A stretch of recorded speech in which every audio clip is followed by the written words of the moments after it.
Hello everyone, welcome back to our virtual Mishnah Berurah shir. Before we get Mishnah Berurah today, I am recording this shir on Monday, which is the second day of Slichas. So, by the time you hear this, you will have already said the second day of Slichas. However, I just wanted to mention something about Slichas. We're going through the Yemei Rachamim, and I wanted to make a point. It's not a huge chiddush, but I think it's a point worthy of making.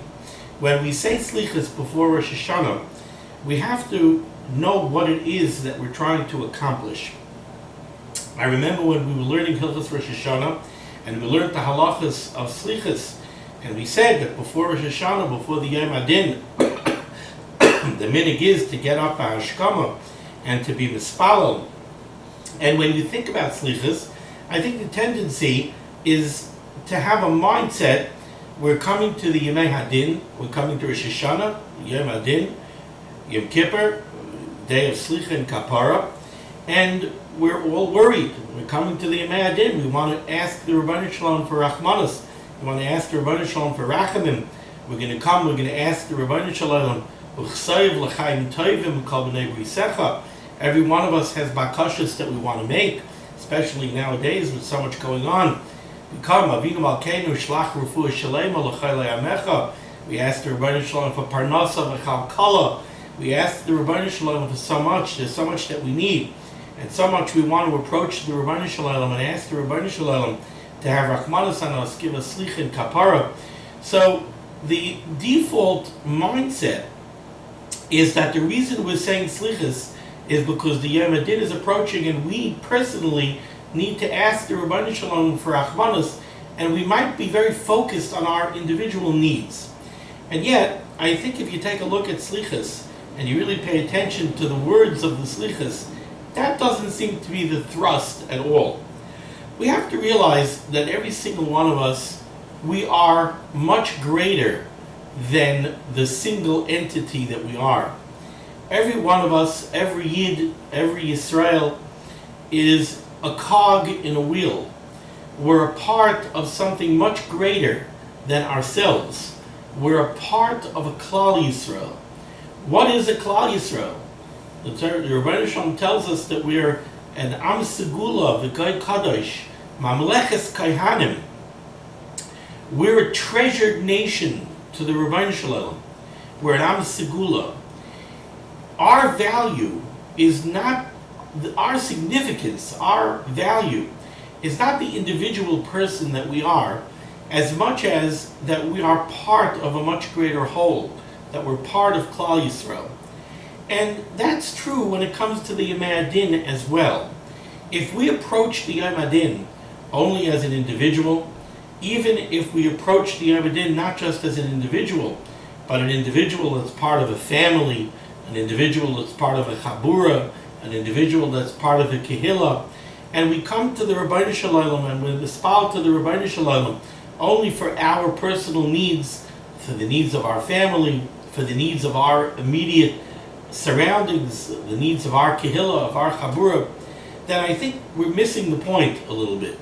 We have to come to the Rabbanan Shalom, and we long, if you look through the words of Slichas, we long to become closer to the Rabbanan Shalom as a member of Klal Yisrael. We're being mispal, not that we as an individual should get Slicha v'Kapara, not even that we as individuals should become closer to the Rabbanan Shalom. We're coming to be mispal to the Rabbanan Shalom that Klal Yisrael, the Rabbanan Shalom should have Rachmanas on Klal Yisrael. The Rabbanan Shalom should allow us to become closer to him. I mean, just today, Em Avinenu Rabu Lahagdil, if our Averis Em Avinenu Rabu Lahagdil, if they have become multiplied, Rabu Lahagdil, and they've become great, they've become numerous, Banu Anu Avris Kigadol, Banu Anu, they're testifying against us, Avris Kigadol, and they're dragging us down with thick, heavy ropes. Garmu lanu, they have caused us bein asayin lahavdil, so that there should be a mesach hamavdil, that there should be a separation chas v'chalila between us and the Rabbanan Shalom. Darchei rachamecha lo yisachdil, We ask the Ribbono Shel Olam that his ways of mercy, the Ribbono Shel Olam should not withhold his ways of mercy. We're coming to the Ribbono Shel Olam and we're asking him, Im Aveinenu, our Chatoim, Rabbi Lahagdil, Banu Anu, if they testify against us, Garmu Lanu, they're causing for us, Ben Asayin Lahavdil, that they're causing a Mesach HaMavdil, they're causing a division between the Ribbono Shel Olam and Klal Yisrael. That's what we want to break. We want that Klal Yisrael should come back to the Ribbono Shel Olam, not just us as individuals. In the second Slicha of Yom Sheni, it also struck me, we say, the Paytan says, Derashticha, I have searched for you. Uvikashticha, I'm searching and I'm seeking you. Barachayvais ubashvakim, in the streets and in the marketplaces. What does that mean? It means that somebody is going out in the streets, somebody is going out in Coney Island Avenue, somebody is going out on Route 9 in Lakewood, somebody is going on 13th Avenue in Borough Park, and he's searching for the Ribbono Shel Olam. What does that mean? And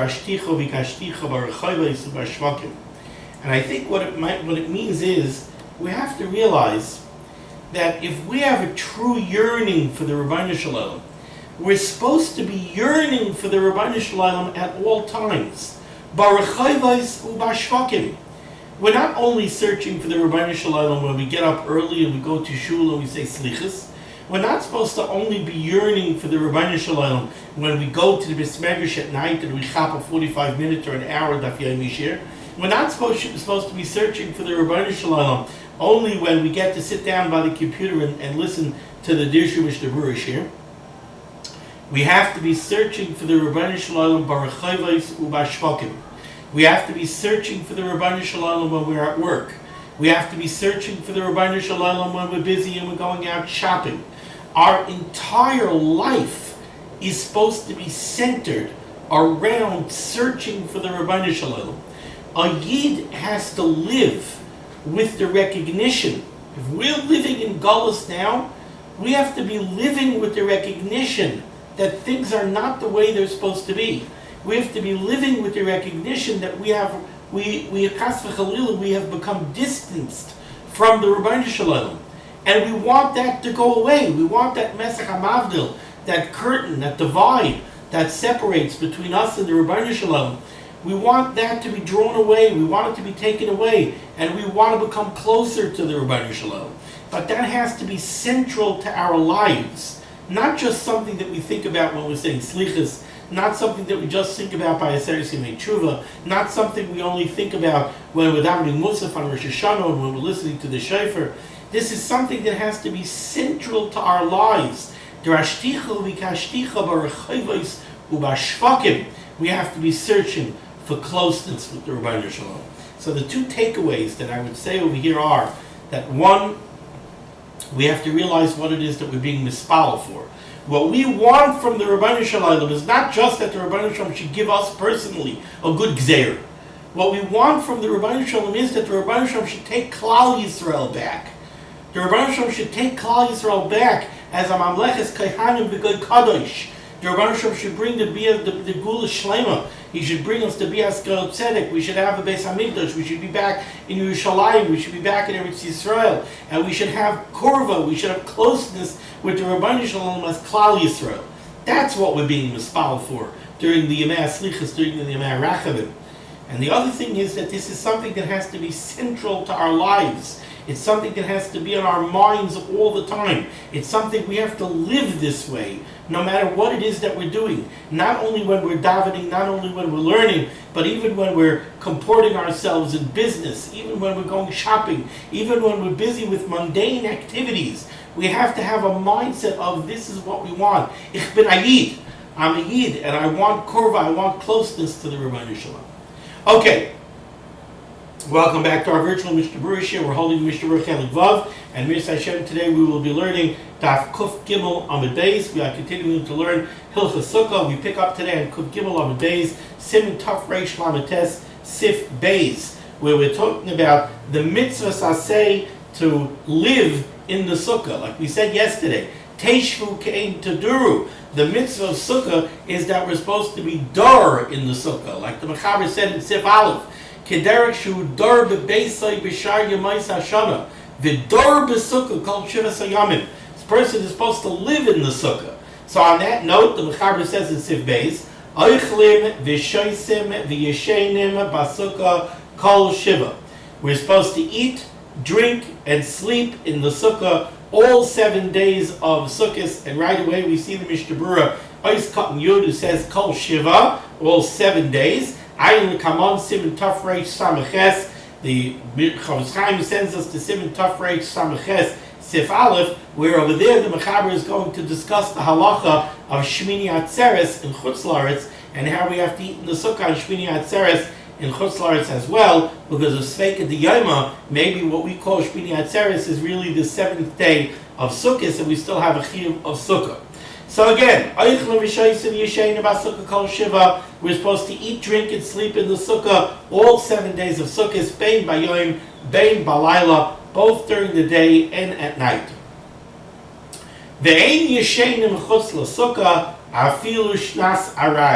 We're not supposed to sleep outside of the Sukkah, even a shinas arai, even a quick little temporary nap. We're not supposed to sleep outside of the Sukkah. Says the Mishnah Berurah, Katan Aleph Arai.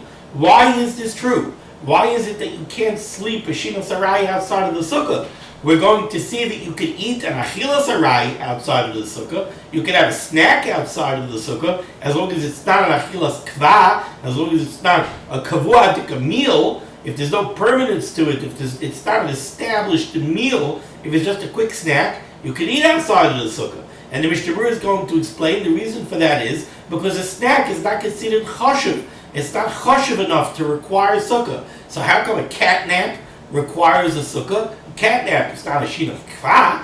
It's just a little cat nap. How come you can't do that outside of the sukkah? So says the Mishnah Berurah is Katan Aleph, the pa'amim desagi leile inish bahachi v'havele kva. Because the Chavetz Chaim says, it's known that when it comes to a nap, sometimes what they call a quick little power nap. Sometimes you put down your head for a few minutes and you take a nap and that revives you. So that does have a chashivas to it. And it has enough of a chashivas that it requires sukkah. I always remember, I had a chavrusa, it was an amazing thing.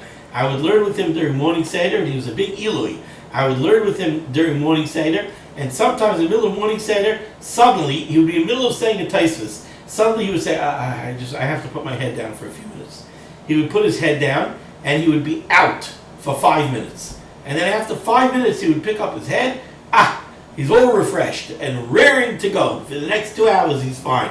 So sometimes a quick little cat nap is chashuv enough, and it's potent enough that it is considered to have a kvius. So to pa'amim desagi leila inish ba'aki v'avale kva. V'ayin simin mem dalad sif katan dalad. The Chavetz Chaim says this back to Siman Mem Dalid, Shehu Shir Hiluch Mea Amma, that what is considered already enough of a chashav, a catnap, that catnap could already be considered a shinas kva, as long as it's a little bit more than the time it takes to walk 100 amas. And if you take a look back there in Siman Mem Dalid, and by the way, Siman Mem Dalid is Hilchas Tefillin, and it's talking about sleeping while you're wearing tefillin. And over there it says that a shinas arai is up to the amount of time it takes to walk 100 amas, which the Chavetz Chaim says is 1/67th of an hour. A 67th of an hour is approximately 54 seconds. So it's very interesting. It comes out that a sleep that's more than 54 seconds could already be considered a sleep that's chashuv enough to be considered a shinas kva. A 1 minute sleep is already long enough that it could refresh you. So it comes out from here. But if it's less than 54 seconds, af arai loy heavy, then that's not even a shinas arai. And that you could certainly do in the sukkah. And the Chavetz Chaim brings down from the Pri Megadim, perhaps we could apply this same shear of 54 seconds to Hilchas Sukkah. So a 50-second nap, you can take outside of the Sukkah. A 55-second nap, you cannot take out of the Sukkah. Now the Chavetz Chaim says, somebody who was an oinus, he inadvertently fell asleep outside of the Sukkah. So somebody was sitting in the house after the Suda, and he sat down on the couch, he sat down on a chair, and he conked outside of the sukkah. Misha neras v'yoshe chutz l'sukkah, miyad kishayokitz tzarech leilech l'sukkah. If he wakes up from his little cat nap, and then he wants to, roll over and go back to sleep, he's got to get up and he's got to go back out to the sukkah. The ha'afilu b'yardu geshamim, the Chavetz Chaim brings an interesting kal v'chomer to this halacha. He says the ha'afilu b'yardu geshamim, even in a case where it's raining outside, so you want to go to sleep. It's raining outside, so you can't sleep in the sukkah. Upasku, and then the rain stopped. Sarech leilech la sukkah emadayin lo shachav. Person has to go back out to the sukkah if he didn't lay down yet. So in other words, what he's saying is like this. Let's say it's Sukkah's night, it's after the Suda, and it's raining, and you look outside, you want to go to sleep, it's raining outside. You don't know what to do, you're not sure, is the rain going to stop, is the rain not going to stop, it might stop in 5 minutes. So you say, you know what, in the meantime, I'll sit down. Right now, it's pouring outside.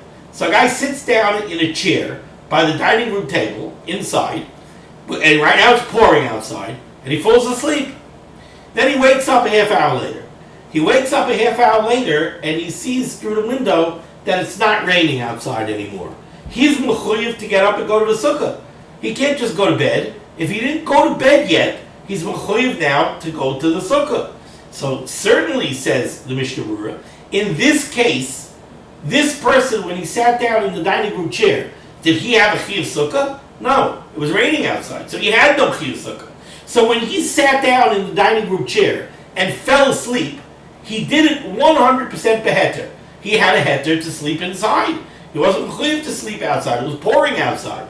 When he wakes up, if it's not raining, he's mechuyev to go out to the sukkah.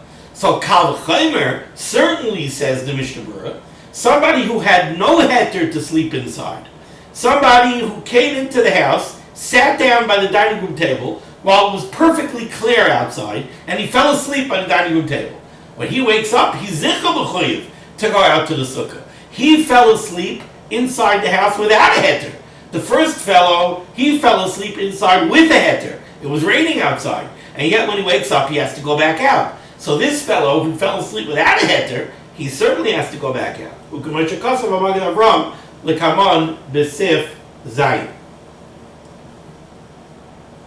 Now let's go weiter in the Mechaber. Says the Mechaber, it's also to sleep a shina sarai. You're not allowed to take even a quick little cat nap out of the sukkah.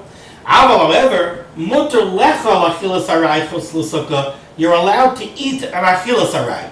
You want to take a quick little snack? You can take a snack outside of the sukkah. Says the Mishnah Berurah is cutting Yud Beis, achilas sarai. Why is this okay? Tezer loy choshev l'chayvoi b'sukkah. He brings down from Rishonim, from the Ran and the Ritva. If you take a look at the Sharet Tzira, it's cut in Chav Hey.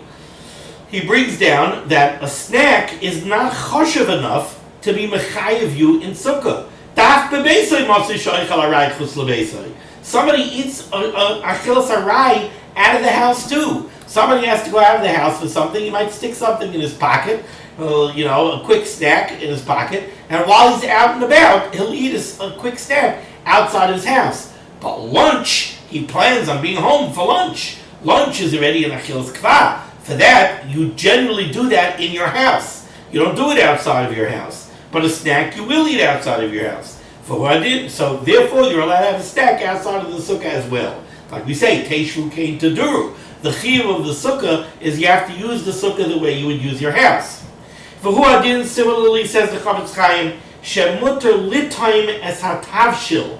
If you're cooking inside the kitchen, right? You're not cooking in the sukkah, you're cooking in your kitchen, and you want to taste the dish that you're cooking, you're allowed to taste it, kama parmim, again and again and again. Va'afilu livloya, and you could swallow what you're tasting, chutz l'sukkah. Because again, that's not something that has a kvius. That's not a meal. That's called tasting your food preparation. That's something that you're not mechuyev to go out to the sukkah. Continues the Mechaber, 2 lines from the bottom near the end of the line. V'kama achilas arai. What is the volume that constitutes an achilas arai, a snack? So the Mechaber says, kebeitza mipas. It's equivalent to the volume of an egg of bread. That's a sudas kva. in the context of Sukkahs. Less than the volume of an egg is already considered an achilas arai. More than the volume of an egg is considered to be an achilas kva. And they bring down that you should be machmir something about 1.5 ounces would be the contemporary measurement for what constitutes a kibetza. So the kama achilas arai kibetza bipas. Umuter lishtais, but it's permissible to drink, says the Mechaber. Umuter lishtais mayim, you could drink water. The yayin, the Ramah says, or wine. V'lechel peros, or to eat fruits. Va'afilu kava alayu, even if you make a kvius. So you're making a peris tish.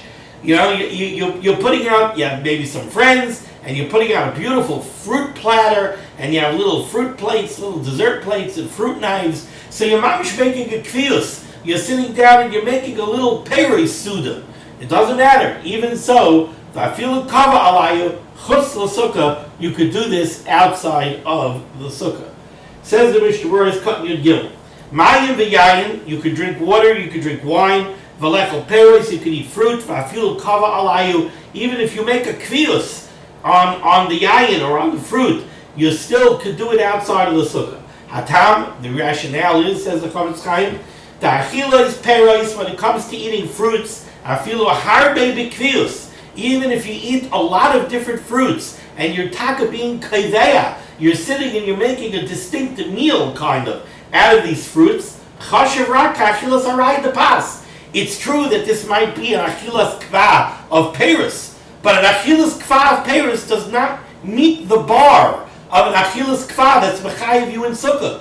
The achilas kva that's mechayiv you in sukkah is achilas kva of pas. And if you want to compare an achilas kva of peros to an achilas kva of pas, the achilas kva of peros is considered like an achilas arai, and therefore it doesn't need sukkah. So too the Chavetz Chaim says when it comes to eating meat or fish or cheese or other types of foods, according to this opinion here of the Mechaber, this would have a din like peros. So you want to sit down and you want to eat some salami, not a salami sandwich. You want to sit down and you want to eat some salami, you can eat salami outside of the sukkah. That's like eating pears. It's like eating apples. And you don't find that the Mechaber is going to be any more machmer than this. We find later, we're going to see tomorrow's share in Kuvdal and Aleph, that the Mechaber is machmir, and he says if you have a cooked dish that's made out of the 5 species of grain, if you make a kvius on that eating, then you are chayiv in sukkah. That's where you see that the Mechaber is machmir. But when it comes to basar, dagin, gvina, over there, according to the Mechaber, there's no chiyuv of sukkah. The Ramah said over here, the Mechaber said that you could drink water, you could drink wine, you could eat peros, va'afilu kava alayu, even if you made a kvius out of it. Says the Chavetz Chaim, koi gam alayayin. That applies to wine also. Don't think that when it comes to wine, wine is so chashuv that even without a kvius, you need. Don't think that wine is so chashuv that if you are kaideya alayayin, you need sukkah. Says the Ramah, no. Even if you are kaideya alayayin, you still do not need sukkah. We can see this in the words of the Ramah on the Torah in the Darkei Moshe. The taima and the rationale of the Ramah is the yayin ein nechshar akachilas peri. Drinking wine is like eating pears. V'choshkin, sharmashkin, and for sure other beverages that are not as chashuv as yayin. Certainly over there, even if you were kaideya, you're still not chayiv in sukkah. And therefore, this is not considered a kvius. Kvius on a beverage, even wine, is not considered a kvius. V'dar, you should know, says the Chavetz Chaim, the kama achronim mefakvekin b'din zeh. There are many achronim that disagree with this, and the Sharitzian, he brings down the Bach, the Lavush, the Prisha, the El Yerabah. V'daitam, in their opinion, is the imshaisa yayin b'kvius, that if you sit down to drink wine with a kvius, if you're kaideya al yayin, chayiv b'sukkah. Ubeprat, and certainly, not certainly, ubefrat means specifically, b'nei chabura shekava lishtais yayin. Certainly, if a chabura got together to drink wine, so it's a gathering, it's a sudas mareis, it's like people got together to sit around the table and they're serving a bunch of chashav of wines, but there's a kviyas to this. Bevadai have a kvar gomer. Nevertheless, as the Chavetz Chaim in bracha, when it comes to making the bracha of leisher basukah, iskimu kama achrayim. Many achrayim agree de'ein levarich leisher basukah, that you do not recite the bracha of leisher basukah ki im al pasa osei mechameshes minei dagan, only from a loaf, from a bread that was made from one of the 5 species of grain. Oy tavshela osei mechameshes minim im kaveh sudas alav. Or you would make a bracha of a leisher on a cooked dish that has the chameshes minei dagan, if you're kaveya on such a dish. Ukid lakamad usif v'sef asif. Or linyan pasa babakistin yumarsham. Also the din of cakes and pastries is going to be explained later on. Umiya roi v'nachan lechatchila shelo lishtais b'kfa afilu sharmashkin k'may me'dvash v'sheichar elotech hasuda. The Chavetz Chaim does say that it would be proper not to have a kviyus on shtia, not to make a kviyus on drinking outside of the sukkah. And he brings down specifically, let's say you're drinking honey mead made dvash, or sheichar, or beer, you should only do this teich hasuda. Or another eitzah he gives, if you want to be kaveya, you want to get together with some friends and you're all drinking a beer, and you're sitting down and you're making a kviyus on the beer. So he says, eat pas, yoytze mikavitza, make a leisha basukah, and have in mind that the leisha basukah will cover the beer as well. Aishar tav shalasim chaveshes minim mikaveh sudalzeh. V'yavarach leisha basukah, v'yoytze l'chaladeis, then you could make a leisha basukah, and then you would be yoytze l'chaladeis, you would be yoytze according to everyone.